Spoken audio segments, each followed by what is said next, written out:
여러분은 마지막 때에 하나님께서 예수 그리스도께서 이 땅 가운데 강림하시고 마지막 심판하실 것임을 믿고 계실 것입니다.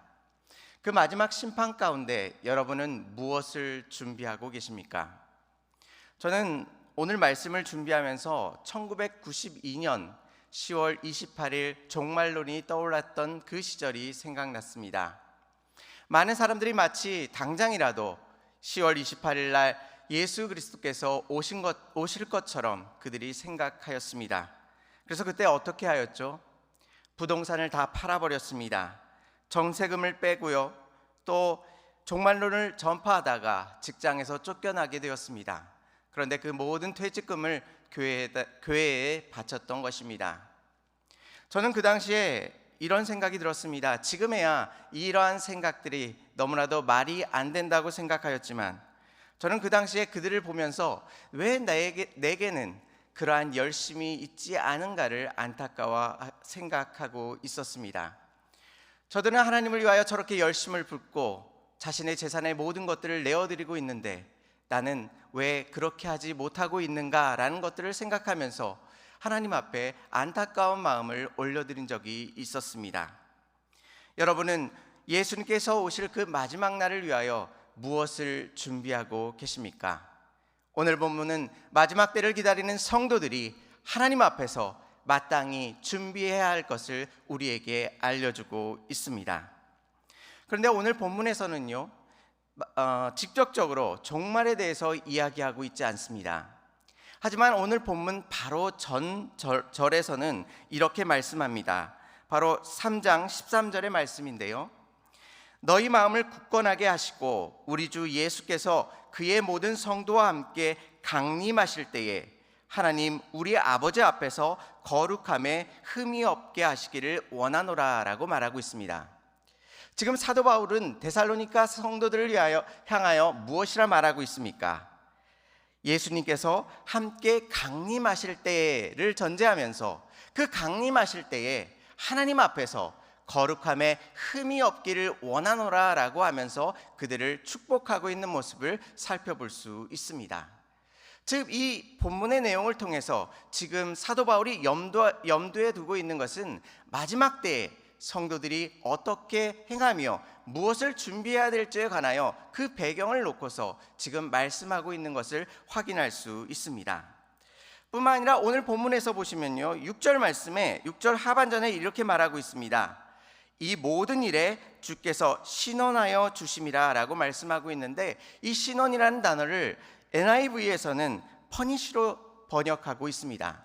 하나님께서 죄악된 사람들을 심판하실 것임을 염두에 두면서 말씀하고 계신 것입니다. 즉 오늘 본문의 배경이 되는 것은 마지막 때에 우리의 성도들이 무엇을 행하며 하나님 앞에 어떻게 나가야 할지에 관하여 오늘 말씀은 우리에게 말씀해주고 있는 것입니다. 그래서 1절 말씀은 이렇게 시작합니다. 그러므로 라고 이야기하면서 앞의 절과 이어지도록 말씀하고 있는 것입니다. 하나님께서 마지막 때에 우리에게 원하시는 것은 무엇일까요? 제가 이미 말씀드렸는데요. 무엇일까요? 아까 사도 바울이 데살로니가 성도들을 향하여 무엇이라 축복하였습니까? 마지막 때에 하나님 앞에서 거룩함에 흠이 없기를 원하노라 라고 말하고 있습니다. 즉 마지막 때에 성도들이 준비해야 될 것을 무엇으로 염두에 두고 있습니까? 바로 하나님 앞에 거룩함을 가지고 하나님 앞에 나아가야 한다고 말씀하고 있는 것입니다. 거룩함에는 어떤 뜻이 있죠? 여러분이 다 잘 알고 있듯이 거룩함은 구별된다는 뜻입니다. 분별된다는 뜻입니다. 우리 교회에서는 지금 피클볼과 배드민턴과 탁구를 교회에서 하고 있습니다. 그런데 그 라켓이 그 경기에 맞지 않는 라켓을 들고 나왔다고 생각해 보시기 바랍니다. 경기는 할 수 있을 것입니다. 하지만 그 경기는 우습게 될 것입니다. 공정하지도 않을 것입니다. 탁구를 치는데 테니스 라켓을 들고 나와서 자신은 이것이 좋다라고 우기면서 그것을 끝까지 치고자 한다면 그 경기가 어떻게 되겠습니까? 마치 이와 같이 마지막 때에 하나님께서 부르시며 구원하시는 성도들이 하나님 앞에 나올 것인데 그때에 그 백성들이 가지고 있는 독특한 특징이 있는데 그 특징이 무엇이냐면 바로 거룩함이라고 말씀하고 있는 것입니다. 여러분은 세상과 구별되는 어떤 거룩함을 가지고 계십니까? 마지막 때에 하나님 앞에 내가 자신 있게 하나님 앞에 내려놓을 그 거룩함을 가지고 계십니까? 오늘 말씀은 하나님 앞에서 가져야 할 그 거룩함에 대하여 우리에게 설명해 주고 있습니다. 그 구체적인 내용이 무엇일까요? 오늘 본문은 첫 번째로 거룩함을 갖기 위하여 음란을 버리고 세욕을 따르지 말라라고 이야기하고 있습니다. 음란을 버리고 세욕을 따르지 말라고 이야기하고 있습니다. 그 당시에 데살로니가에서 많은 사람들은 다신론을 섬겼습니다. 여러 신들을 모셔놓고서 섬겼는데요, 그 중에서 대부분 섬겼던 주신이 있었습니다. 그 신이 디오니소스였습니다. 제우스의 아들이었는데요, 이 디오니소스를 섬겼던 것입니다. 근데 이 신의 특징은 무엇이었냐면 포도주와 술의 신이었습니다. 그리고 이 신을 섬길 때에 성적인 탐닉을 통해서 풍요를 기원하였던 것입니다. 성적인 관계를 통해서 이 디오니소스가 풍성한 열매들을 줄 것이라고 생각했던 것입니다. 여러분, 올림픽 개막식을 보셨습니까? 올림픽 개막식 속에서 어떤 사람이 그 테이블 위에 서서 온몸을 파란색으로 칠하면서 마이크를 들고 노래했던 그 장면이 떠오르실 것입니다. 그 사람이 표현했던 것이 바로 이 디오니소스였습니다. 그러한 장면들을 통해서 우리는 무엇을 확인할 수 있습니까? 지금 이 세대가 하나님 앞에 음란과 세욕을 저버리지 아니하고 음란한 속에 머무르며 하나님을 두려워하지 아니하고 자신의 뜻하고 원하는 바대로 살아가고 있는 그러한 모습들을, 타락한 모습들을 살펴볼 수 있는 것입니다. 어떤 이는 그 사람을 보면서 파파 스머프가 닮았다라고 이야기하는 사람들도 있었는데요, 그러한 장면들을 통해서 우리가 확인할 수 있는 것은 이 세대가 얼마나 하나님을 등지고 살아가고 있는지를 우리는 확인할 수 있습니다. 뿐만 아니라 이 데살로니가 이 당시에는요, 아내 외에 정부를 두는 것이 일반적인 현상이었습니다. 그래서 일반적으로 아내 외에 자신의 성적 쾌락을 위하여 여자를 두는 것이 일반적인 일이었습니다. 데살로니가 사람들은 그것을 일반적인 일로 여기면서 이 일을 얼마든지 행하였던 것입니다. 그런데 오늘 말씀은 무엇이라고 말씀하십니까? 마지막 때에 하나님의 백성으로서 나오는 하나님의 백성들은 이 음란과 또 이 세욕을 버리고 하나님 앞에 정결하고 거룩한 모습으로 나올 것임을 말씀해주고 있습니다. 그런데 제가 이렇게 말씀을 드리면 이렇게 생각하실 것입니다. 마음 한편에 나는 그렇게 음란을 쫓아가지도 않았고 세욕을 쫓아가지도 않았으니까 나는 안전하구나 라고 그렇게 생각하실 수도 있을 것입니다. 그런데 오늘 본문은 거기에만 머물러 있지 않습니다. 이렇게 특별히 말씀해 주시는데요, 4절 말씀을 같이 읽겠습니다. 시작. 각각 거룩함과 존귀함으로 자기의 아내를 대할 줄 알고. 무엇이라고 이야기하고 있습니까? 거룩함과 존귀함으로 자기 아내를 대할 줄 알아야 한다라고 이야기하고 있습니다. 이것이 굉장히 핵심 본문인데요, 그 앞절에서는 음란을 버리라고 이야기하고 있고 또 5절에서는 세욕을 따르지 말라고 이야기하고 있는데 그 중간에 나와 있는 핵심적인 내용이 거룩함과 존귀함으로 자기 아내를 대할 줄 알아야 한다고 말씀하고 있습니다. 여러분, 뜻밖이지 않습니까?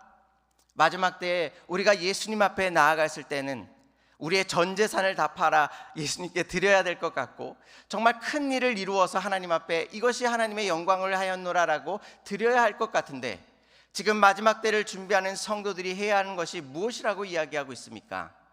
거룩함과 존귀함으로 자신의 아내를 대하라고 이야기하고 있는 것입니다. 여기서 이 본문이 쉽지 않은 이유가 있습니다. 그 이유는 무엇이냐면요, 여기서 아내라고 번역되어 있는 이 아내의 헬라어는 스키오스라는 헬라어입니다. 그런데 이 스키오스라는 이 헬라어는 아내라는 뜻이 아니고요, 원래의 뜻은 그릇이라는 뜻입니다. 그릇이라는 뜻입니다. 그래서 NIV에서는 이 부분을 이렇게 이야기하고 있는데요. Control his own body라고 이야기하고 있습니다. 자신의 몸을 컨트롤하는 것이라고 번역하고 있는 것입니다. 그래서 오늘 본문 이 4절을 가만히 보시면요, 그 4절 본문 안에 자기의 아내 앞에 1이라고 써져 있는 것을 발견하실 수 있을 것입니다. 근데 그 1을 쫓아서 풋노트의 1을 보시면 헬라어로 자기 몸을 절제할 줄 알고라고 번역되어져 있습니다. 즉 이 아내라는 단어를 몸으로 번역하고 있는 것입니다. 원래 이 아내라는 이 단어가 그릇을 의미하기 때문입니다. 그래서 이 단어를 아내로도 번역할 수 있고 또 자기 몸으로도 번역할 수 있습니다. 그래서 마지막 때에 하나님께서 주목하시는 것이 무엇이라고 말씀하고 있습니까? 거룩함과 존귀함으로 자신의 몸을 다룰 줄 아는 것, 그리고 자신의 아내를 보살필 줄 아는 것, 그것을 하나님께서 주목하신다고 말씀하고 있는 것입니다. 우리의 몸과 관계된 성에 관련된 것을 음욕과 또한 색욕으로 채우는 것이 아니라 거룩함과 존귀함으로 채우라고 우리에게 말씀하고 계시고, 그것을 가장 소중한 것들로 여기고 계심을 말씀해주고 있습니다. 그래서 우리가 남성과 여성을 대할 때에 수단과 도구로 보는 것이 아니라 하나님의 피조물로서 구별되었음을 기억하고 존중하고 존귀히 여겨야 된다고 말씀하고 있는 것입니다. 즉 우리가 배우자를 볼 때에 나의 성적 욕망을 채우기 위한 대상자로 보는 것이 아니라, 또한 내 성공을 이루기 위한 도구로서 보는 것이 아니라, 하나님께서 존귀하게 하나님의 형상대로 지었음을 기억하고 또한 존귀함과 거룩함으로 대하라고 말씀하고 있는 것입니다. 여러분은 여러분의 배우자를 어떻게 대하고 계십니까? 여러분은 여러분의 배우자를 거룩함과 존귀함으로 대하고 계십니까? 여러분이 지금 집으로 돌아가셔서 배우자에게 이렇게 물어보시기 바랍니다. 내가 당신을 거룩함과 존귀함으로 대하고 있습니까? 라고 한번 물어보시기 바랍니다. 여러분의 배우자는 무엇이라고 대답할까요? 여러분은 여러분의 배우자들이 여러분을 향하여 거룩함과 존귀함으로 나를 대하고 있노라 라고 이야기해 줄까요? 그렇지 않을까요? 우리는 쉽게 이 본문을 대할 것 같아 보였는데, 하나님의 말씀을 깊이 묵상하면 묵상할수록 하나님께서 지금 우리에게 하시고자 하시는 이 깊으신 뜻을 발견케 되는 것입니다. 우리 아내들에게 거룩함과 존귀함으로, 우리 남편들에게 거룩함과 존귀함으로 대하며 주님 앞에 준비하실 수 있는 저와 성도님들이 되시기를 주님의 이름으로 축원합니다. 데살로니가는 배우자에게 뿐만이 아니라 다른 사람의 관계 속에서도 서로 사랑함으로 채워나가고 있었습니다. 그래서 데살로니가 이 사람들은 그것이 어디까지 확장되었냐면요, 마게도냐의 지방의 형제와 자매들까지도 사랑하는 정도에 이르렀습니다. 그래서 사도 바울은 그들을 향하여 마게도냐와 아가야에서 믿는 자들에게 본이 되었다라고까지 그들을 칭찬하였던 모습을 살펴볼 수 있습니다. 첫 번째로 우리가 살펴봤던 것은 아내를 거룩함과 존귀함으로 대하는 것이었습니다. 또 마지막 때를 기다리면서 무엇을 준비해야 될까요? 오늘 본문은 두 번째를 이야기하는데요, 두 번째는 자신에게 주어진 일을 조용히 감당하라고 이야기하고 있습니다. 제가 앞에서 말씀드린 것처럼 이 당시에 데살로니가 성도들은 당장 지금 조만간 예수님께서 재림하실 것이라 확신하였습니다. 그래서 그들은 어떻게 하였을까요? 제대로 자신의 일을 감당하지 않았습니다. 제가 앞에서 말씀드린 것처럼 종말로는 믿었던 사람들이 집을 팔고 전세금을 팔아 다 하나님 앞에 드렸던 것처럼 이들도 장차 지금 조만간 예수님께서 오실 것이라 확신하면서 일을 제대로 감당하지 않았던 것입니다. 그래서 이들에게 이렇게 선포합니다. 11절 말씀을 보시면요, 또 너희에게 명한 것 같이 조용히 자기 일을 하고 너희의 손으로 일하기를 힘쓰라 라고 이야기하고 있습니다. 무엇이라고 이야기합니까? 조용히 자기 일을 하고 너희의 손으로 일하기를 힘쓰라.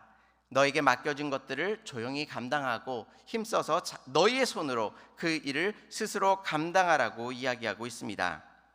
이 말씀은 종말을 기다리면서 다른 사람에게 자신이 하는 일을 크게 떠버리지 말고 조용히, 또 쓸데없이 남의 일을 참견하지 말고 내게 맡겨진 일들을 감당하며, 또한 내 손으로 남의 손을 빌려서 누군가 내 일을 해주겠지라는 생각을 갖고 하지 말고 내 손을 가지고 스스로 열심히 성실히 내게 맡겨진 것들을 감당하라고 말씀하고 있는 것입니다.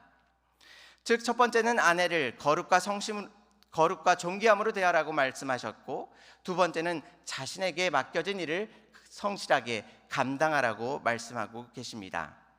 저는 이 본문을 살펴보면서 한 가지 광고가 떠올랐습니다. 예전의 광고였는데요, 피로회복제 광고였습니다. 제가 이렇게 설명을 드리면 어떤 광고였는지 생각이 나실 텐데요, 그 광고의 제목이 이것이었습니다.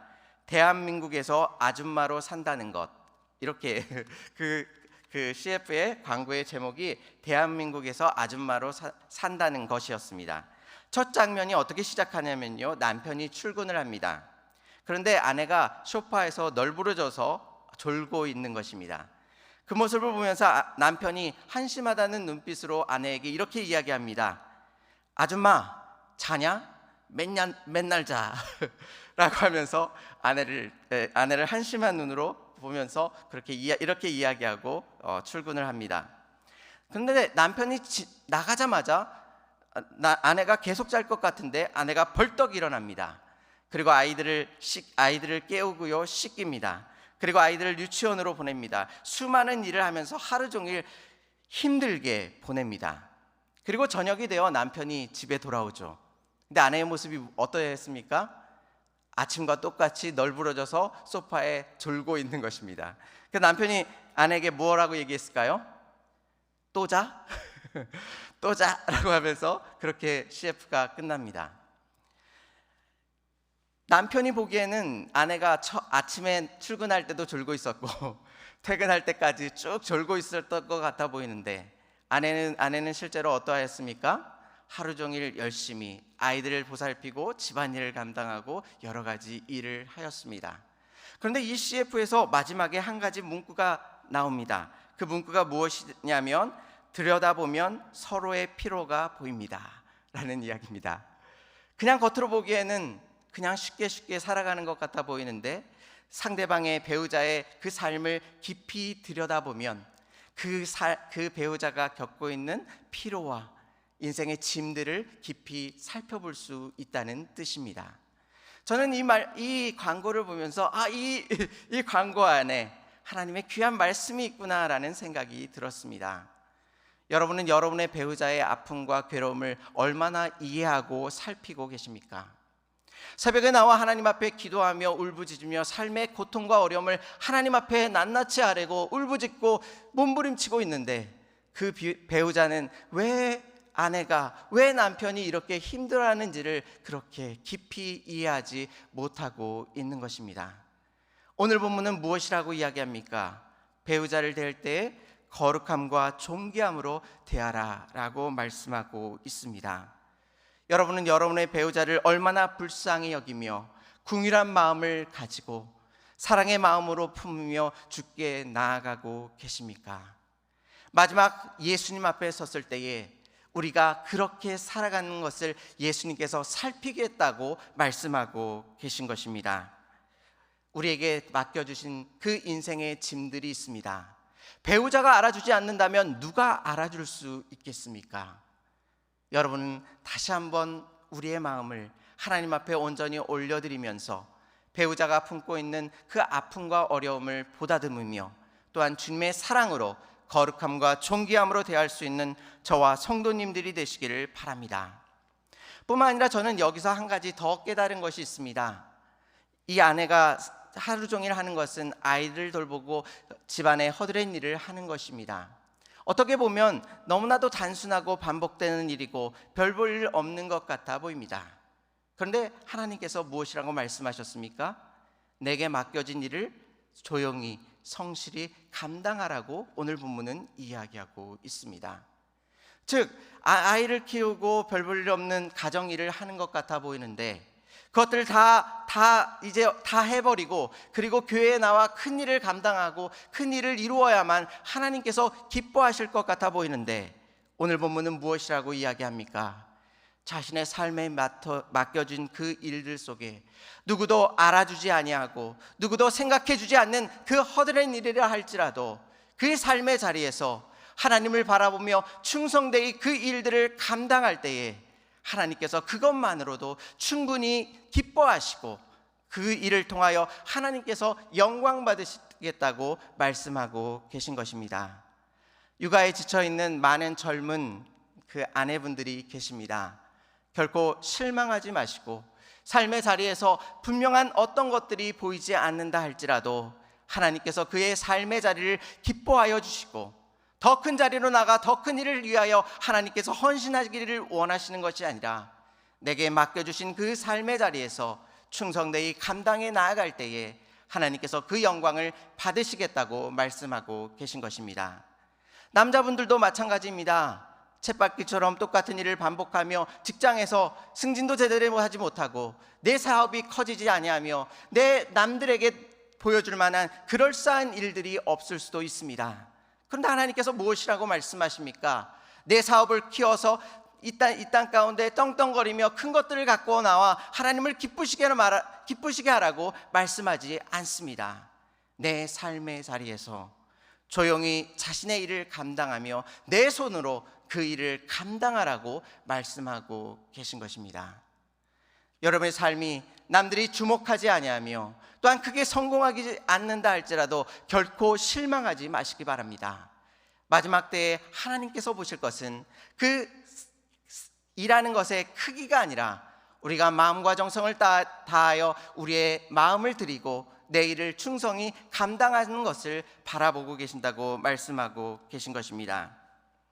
그렇게 우리는 평범한 삶 속에서 주께서 원하시는 이 거룩함을 담아내는 것이 진정한 하나님의 뜻이라고 말씀하고 계시고, 7절 말씀에서는 하나님께서 우리를 부르심이 우리를 부정하기 위해서 만드신 것이 아니라 우리를 거룩하게 만드시기 위하여 우리를 부르시고 창조하셨다고 말씀하고 계신 것입니다. 가만히 생각해 보시기 바랍니다. 여러분의 삶 속에서 배우자와 함께 있었던 시간과 또한 여러분이 직장에서 일하는 시간을 다 합해 보시기 바랍니다. 그것을 빼고 여러분의 삶에서 얼마나 시간이 남으십니까? 배우자에게 충성을 다하고 또 내 삶의 일에 하나님 앞에 성실히 감당할 때에 그것이 바로 우리가 예수 그리스도를 믿는 정체성이 되며 하나님 앞에 마지막 때에 준비해야 할 모습인 것을 우리에게 말씀해 주고 있는 것입니다. 그래서 로마서 12장 1절에서는 이렇게 말합니다. 그러므로 형제들아, 내가 하나님의 모든 자비하심으로 너희를 권하노니 너희 몸을 하나님이 기뻐하시는 거룩한 산 제물로 드리라. 이는 너희가 드릴 영적 예배니라 말씀하십니다. 여기서 특별히 무엇이라 이야기합니까? 너희의 몸을 하나님이 기뻐하시는 거룩한 산 제사로 드리라고 말씀하고 있습니다. 세상에 큰 것들을 갖고 와서 큰 물질과 큰 성공을 갖고 와서 하나님 앞에 바치어 그것을 거룩한 제물로 드리라 말씀하지 않으십니다. 무엇을 거룩한 제물로 드리라 말씀하고 계십니까?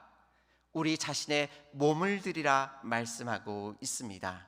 그 몸을 무엇으로 채워야 합니까? 거룩한 산 제물입니다. 여러분의 몸을 무엇으로 채우시겠습니까? 거룩함으로 채우라고 말씀하고 있습니다. 말씀을 정리하겠습니다. 우리는 하나님 앞에서 거룩함을 채워야 합니다. 그 거룩함의 모습이 무엇이라 말씀하고 계십니까? 우리 배우자에게 거룩함과 존귀함으로 대하는 것.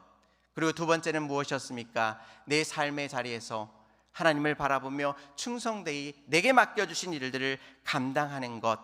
그것들을 통하여 하나님 앞에 거룩함을 채워 나아갈 수 있다고 말씀하고 계십니다.